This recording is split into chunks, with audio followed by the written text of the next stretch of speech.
大家好，分撒的山茼蒿與茼蒿呢，只要天氣涼一點，出芽的速度就可以很快。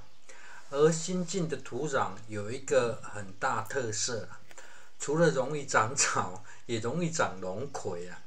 不過現在出現草蜢，環境已經有生態重建、恢復的效果。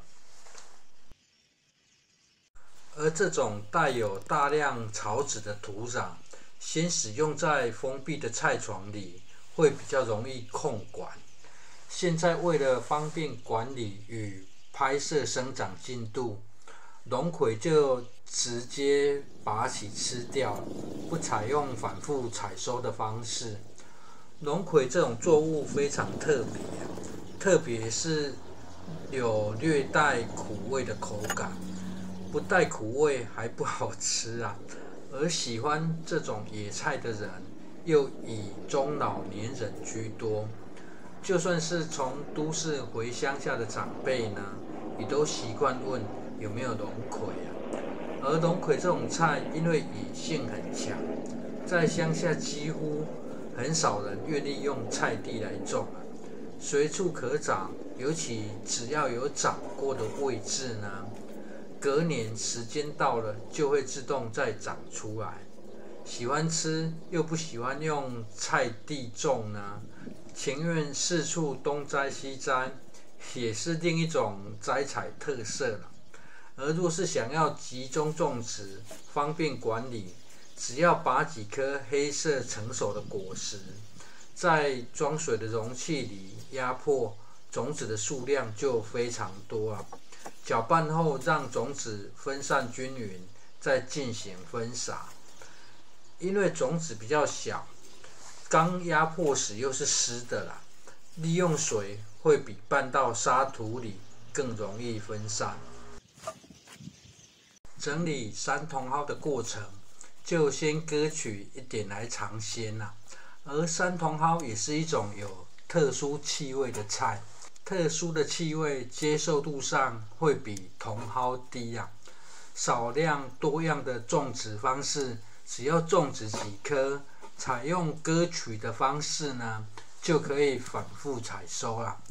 因此後院子多種了茼蒿，並沒有多再種植山茼蒿，因為只撒種幾棵，再利用移植的方式，讓植株的間距拉開，這樣方便讓它的莖葉往外生長。現在這種比較涼爽、低日照的天氣呢，只要掌握簡單的移植原則，移植的失敗率可以非常低。而個人移植的主要目的，其實是利用零散時間除草啊。由於這種植的土壤主要是河道裡挖起來的淤泥，除了草籽多，雜草種類也與原本的菜地有很大不同啊。另外，沉積的土壤比較細緻，順道做一次翻鬆，就趁這個機會呈現一下移植的存活率啊。所以移植時也沒有先做澆水的動作，直接出挖，土壤翻鬆又直接種下。對於新整出的菜地，很容易就會有很多草籽啊。邊種植邊繼續除草籽的安排，首先可以挑選高大的作物，會最為省事方便。高大的作物間距比較大，會方便爬掉小草。而在冬天日照低，在移植上會增加很多成功率啊。不放心的話，比較野性的葉菜類也可以列入優先。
拍攝這部影片，原本很大的用意是要說明如何取水與呈現酵素葉面肥的效果。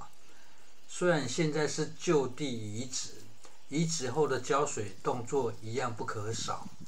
這經過降壓後的花灑呢，將澆水與葉面肥一起完成了，剩下的龍葵則在幾天後再採收一次，讓空間完全讓給茼蒿啊。而這不容易拍攝啊，是過程中有人會去割來煮啊。